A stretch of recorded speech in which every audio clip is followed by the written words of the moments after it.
baseball game because it's super fun. For fans, minor league baseball covers all the bases, especially here in Connecticut's capital city of Hartford. The atmosphere is great. This Dunkin' Donuts park is wonderful, and it's very family-oriented.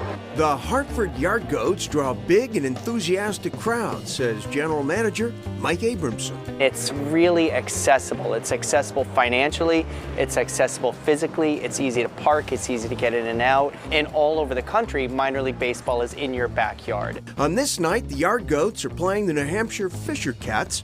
I really like the Yard Goats and I live close to here. We try to make it to every one of their games. I love their sportsmanship and how they play and stuff. Duncan Park opened in 2017 with approximately 6,100 seats. Since then, Ballpark Digest has named it the country's best AA minor league ballpark, a record 4 times.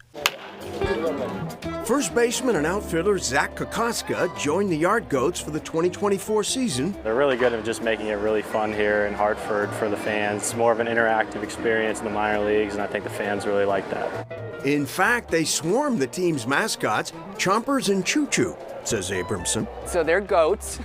It's tough to tell by looking at them, but they're goats, green and blue. Chompers is the male goat, Choo Choo is the female goat. The relationship is completely unknown.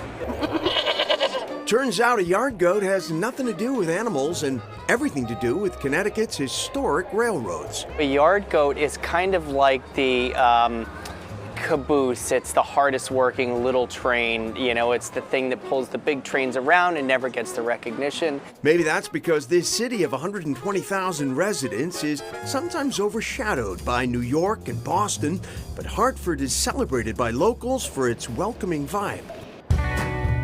Nicknamed the insurance capital of the world, Hartford is home to unique architecture and a grand state capitol dating back to 1878. So Bushnell Park, 37 acres of recreation here right in central downtown Hartford. So it's sort of like Hartford Central Park, if you will.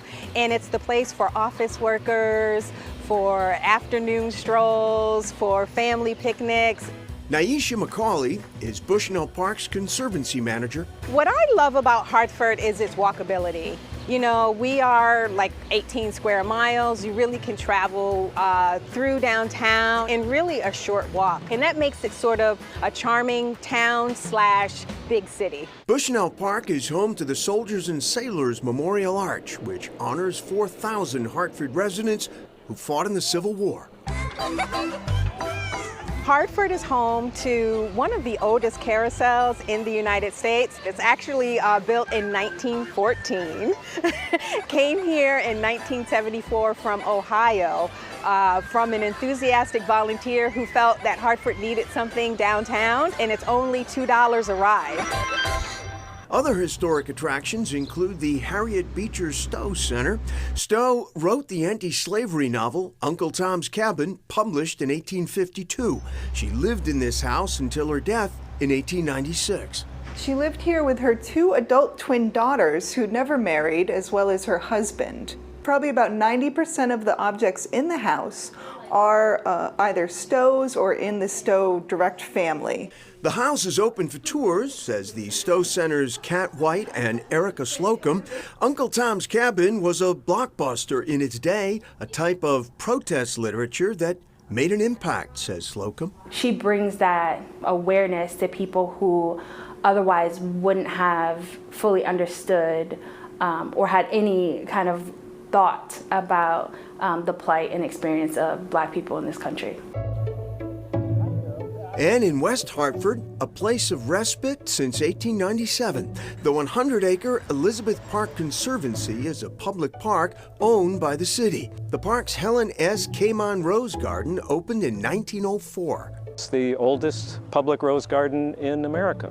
It's on the National Register of Historic Places, and we get thousands of visitors every year. Terry D'Italia is a seasonal rose gardener here. This is about 2.5 acres, the whole rose garden that we're standing in now.